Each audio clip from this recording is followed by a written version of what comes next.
The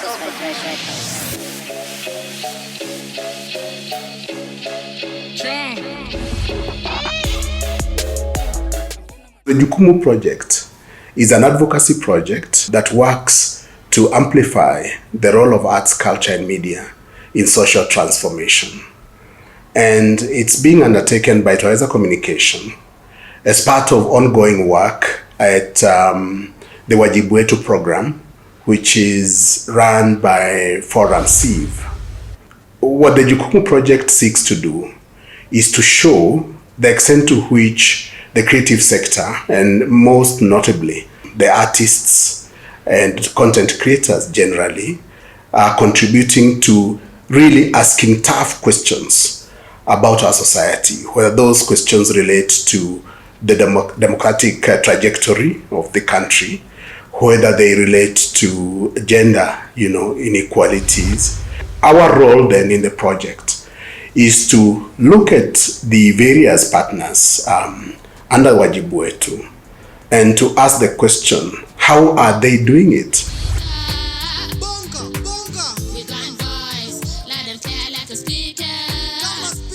We have been actively implementing a project in Kwale County, specifically Matuga and Kinango Sub-County, a project called Community Activism in Resisting Extremist Ideologies.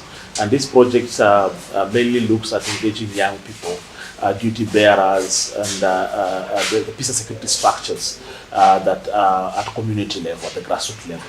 We're looking at more of investing in preventive approaches rather than countering, which is very expensive, I've seen. Youth in the county would always perceive MCAs as people who need to give them money, people who need to contribute into their funeral, hospital bills. And as a result, most of the MCAs would opt to run away and always operate from outside the county. So when we noticed this, that is when we said then there was need for us to help the youth understand the specific role of the MCAs. We've been partnering with the Forum CIV to implement Wajibu Wetu program under Defend Record Yako. The project is basically based on the principle of separation of power. We received funding from Forum CIV, especially on the Wajibu Wetu program phase 2.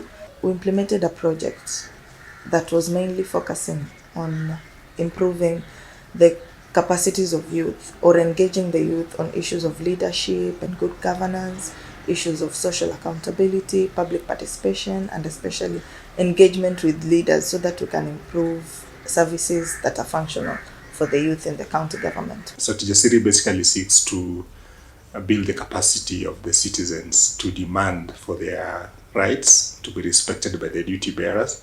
We've been implementing Sauti Jasiri for the last since 2020. We're implementing it in 3 informal settlements, that is Dandora, Mukuru, and Kayole. We are using a 3-pronged strategy: the arts, activism, music, and poetry to highlight human rights issues within the 3 informal settlements, but also the larger Kenyan society. We're also using citizen journalism, which is a new way of building the capacity of the grassroots communities to be able to share what is happening within the community. Just change the narrative, because as you know, if you don't tell your story, somebody else will. So the project was called, and it was a tongue twister. We realized that even as we were now introducing it on the ground, it was called Wajibika, Jihusishe, Itisha, Huduma Bora. And the reason why we use that is because Migori is a very cosmopolitan area. But this, in Migori, there was very limited citizens' participation, very limited. In fact, even as I'm talking to you now, the campaign and the demand to open up that space continues to be something that citizens are still fighting, which I think is a very positive thing, because then we walk away knowing that we were able to plant some seeds where citizens recognize it is their right to participate in budget making process. We are engaging with the community basically comprising of the Community Forest Association. We also have the Water Resource Users Association, and we have a women's network, abbreviated LAWID, and these are the women around the local area that we work with towards empowering them on the various activities they can be able to engage in terms of environmental conservation and empowering themselves while they are within the community. In our visits, what we have seen is really immense commitment by the partners to ask, tough questions and to respond with possible solutions to those questions, to keep pushing communities to come up with the answers. So the partners ask the questions and suggest ways in which those questions could be answered, but eventually, of course, leaving communities to determine how to respond to the challenges that face them.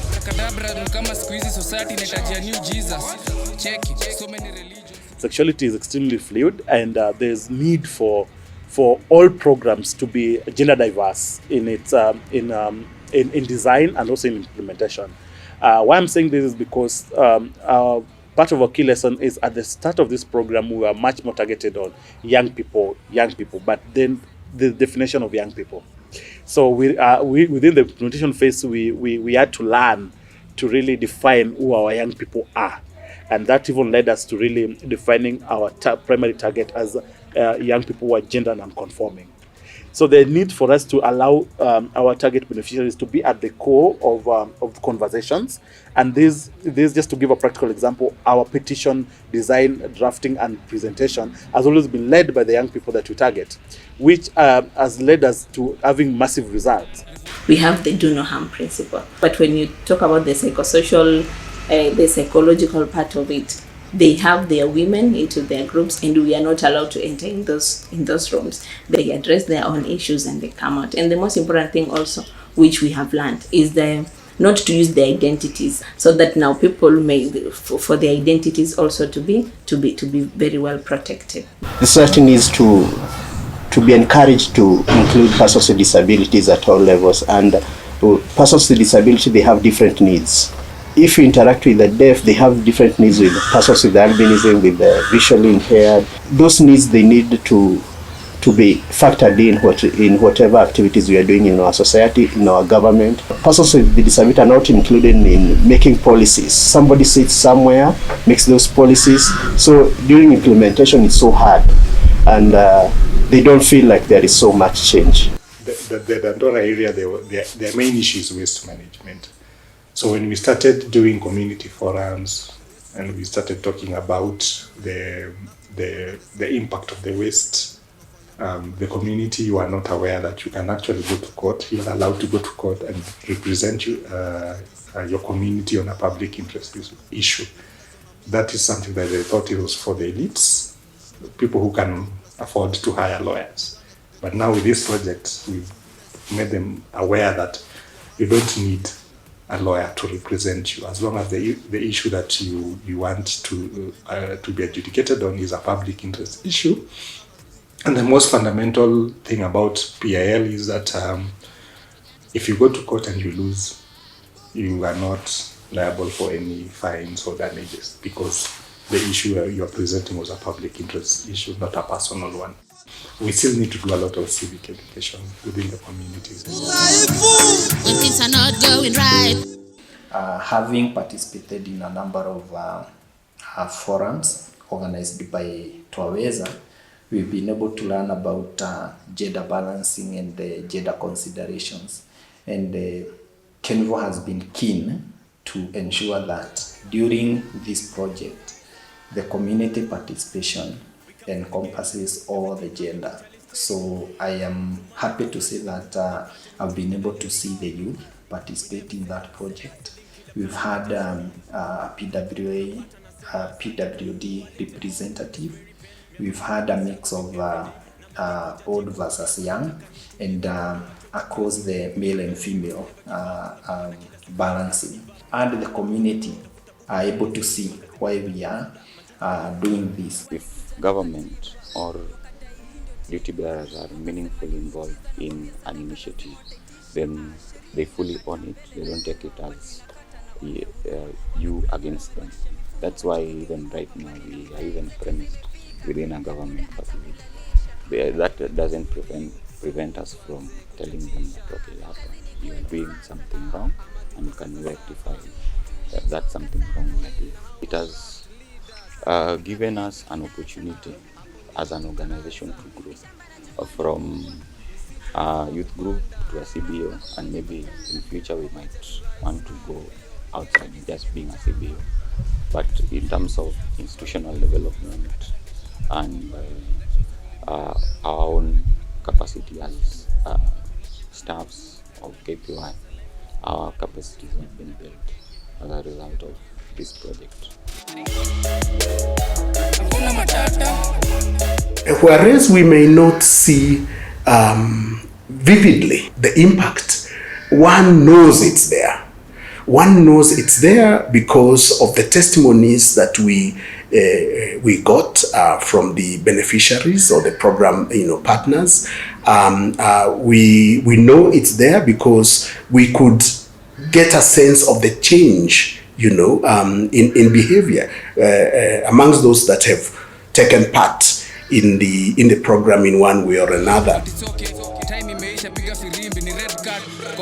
I remember there's one process that we did in Moso, and that's where Simba Cement is.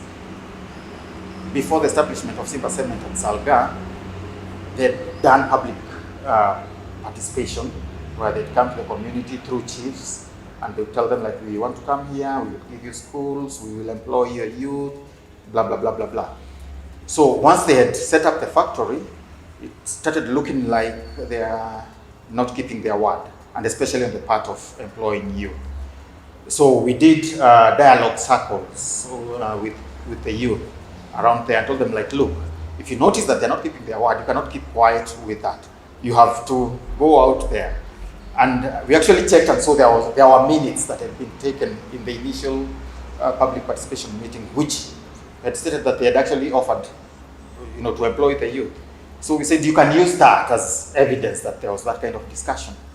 And we did, we brought the youth together and they started putting themselves together, and we told them, let's work with the administration in terms of pushing this agenda forward.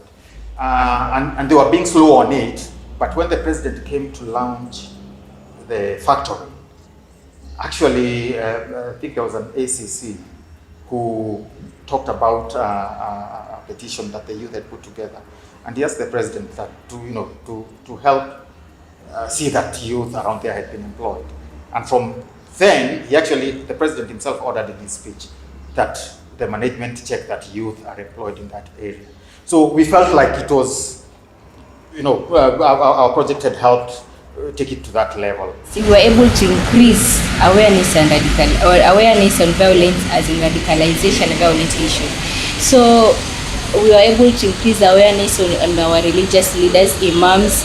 You see, sometimes the imams and other community people live in their world of their own, but when you try to engage them, you try to empower them. Being able to use this information, this empowerment, to sensitize others within the institutions. Now, the religious leaders are conducting sermons in their institutions, they are conducting counseling to vulnerable youths, and they are also engaging in peace issues. Again, the secondary school teachers are able to engage their students in various activities such as peace clubs, even little awareness or even little intervention and counseling the youth as in within their normal program in the school. And we are also able to get women to participate in the activities and also participate in their peace issues with the community. The Dandora community that we are working with the social justice centers in the 3 areas. So they had picked the waste management as the issue that they wanted to address as a human rights issue. And during the course of implementing, we came to realize that actually the national government had commissioned KenGen to do a feasibility study on the possibilities of the West Dandora dam site generating energy. When we brought up this issue, one of the things that the community wasn't aware of, that was the study going on. So for me, what I would say as a key achievement was that now the Dandora Social Justice Center is now part of the stakeholders that KenGen is supposed to work with, because they're supposed to get also the opinion of the community members. So our members from the Dandora Social Justice Centers are now part of the stakeholders that KenGen will be engaging with as they do their study. I've seen young people being absorbed, in community security structures, including those now actively participating. We have 12, 8 from Matuga, and 4 from Kinango. They're there to set the agenda of the meeting. They're there to lead as we have the security apparatus listen and also engage where need to be. So again, apart from that is that now even we have, like in the Ministry of ICT, Innovation, Youth Affairs, we have a document officer, youth officer in Kinango. We have young people who are actively engaged, at the offices as volunteers in turn, waiting to be absorbed, in terms of accessing job opportunities. And this has also been leveraged, down to having those groups, of young people just working, but forming, groups, formal groups that have been able to access Uwezo Fund. So in Baringo and Nakuru, where we are working, through this project, we've been able to really support the coalition of civil society organizations in terms of ensuring that they are fit for purpose in terms of engaging and articulating community issues with government. So we've been able to do community forums and even using radio and emerging media to create awareness.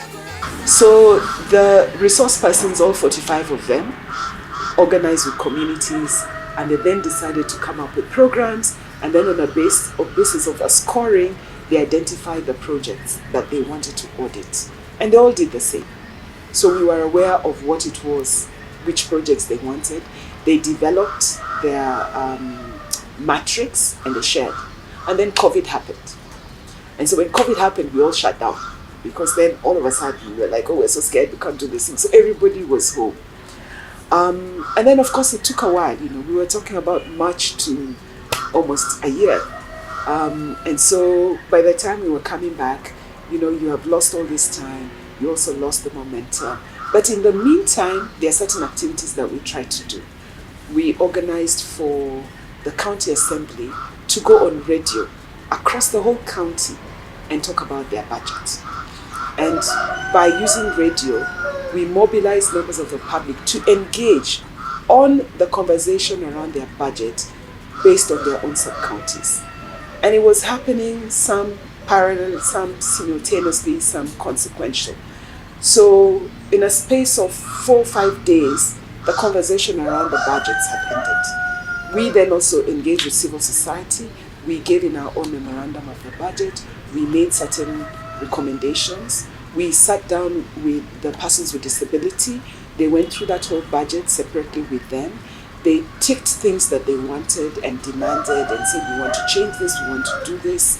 We spoke with the committee on gender, because we were also looking at issues around women and sexual and gender-based violence.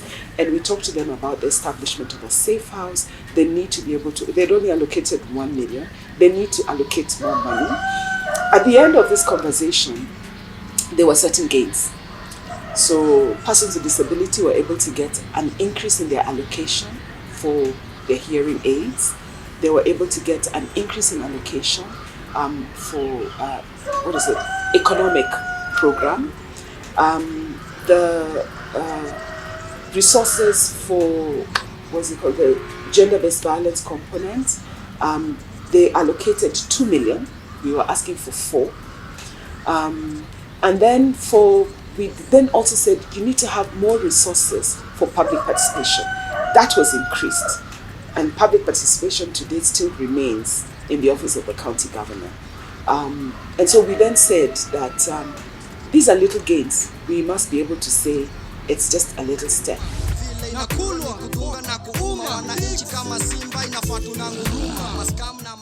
The ways in which the sector impacts society is sometimes very subterranean. It's slow. It's progressive. Ideas are planted in the mind of consumers or audiences, and then that gets processed. It gets owned, and then it gets manifested behaviorally, by those individuals that have engaged with the ideas. From the initial, evidence that we are gathering, it seems as if it is necessary to refocus on the creative sector and to really target them as key players in questioning society and interrogating society and making our communities better than they are currently.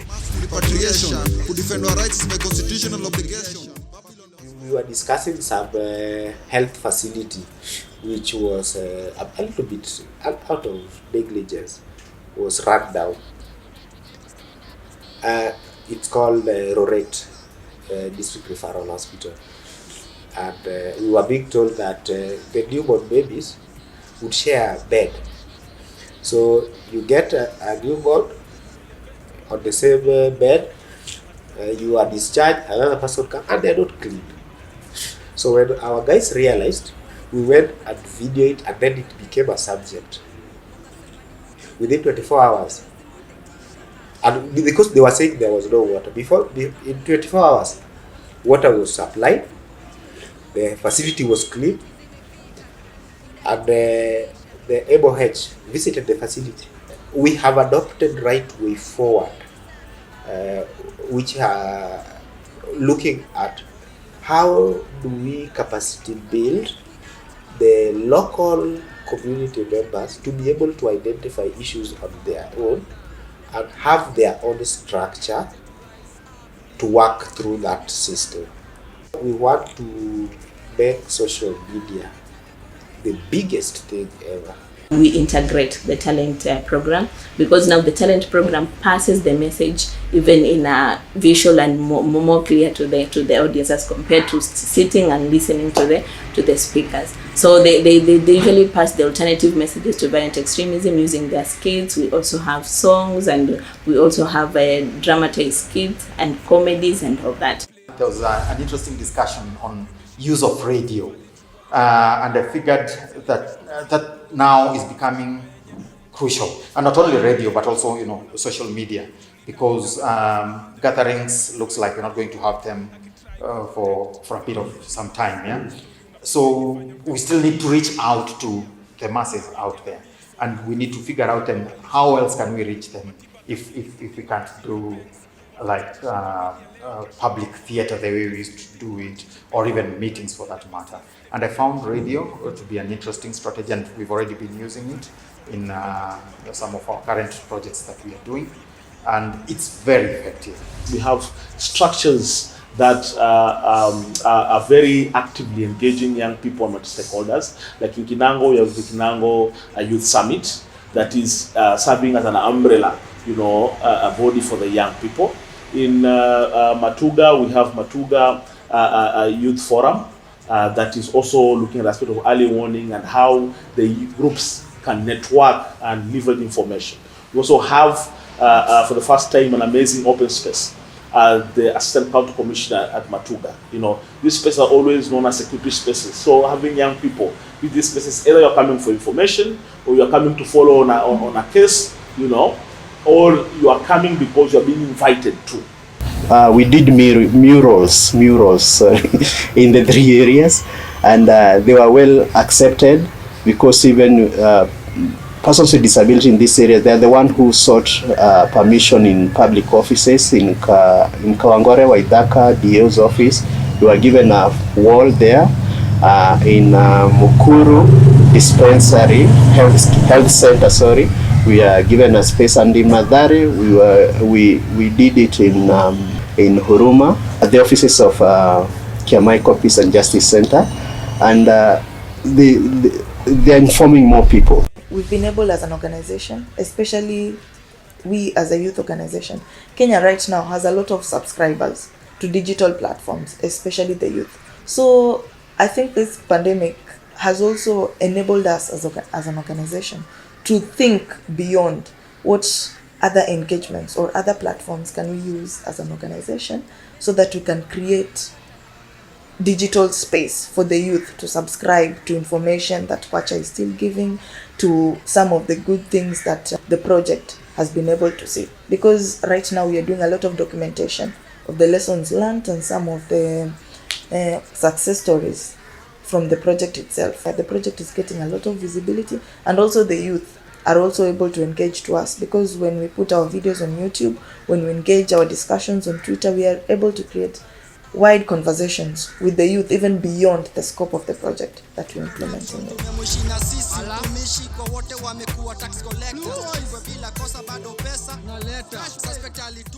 Some of the partners are creating content that is educational, and really encouraging dialogue in their communities. So if you look at the ones that are working with radio, for example, community radio stations, and creating dramas and discussion forums, they are encouraging communities to reflect more deeply about their issues. And community is actually part of the content creation in the programming.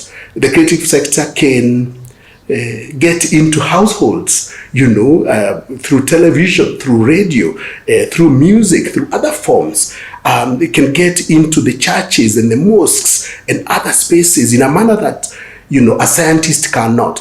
The sector really ought to be at the center of our human rights work. It moves away from data, it moves from numbers and so forth to the inner being, and that humanization is really critical for sustainability of human rights agenda and human rights issues. So I think that the investment in the creative sector should be very, very deliberate, very, very consistent, and thorough, really. And I think that the sector ought to be targeted not as a footnote to other sectors, but really as a central cog in the transformation of societies.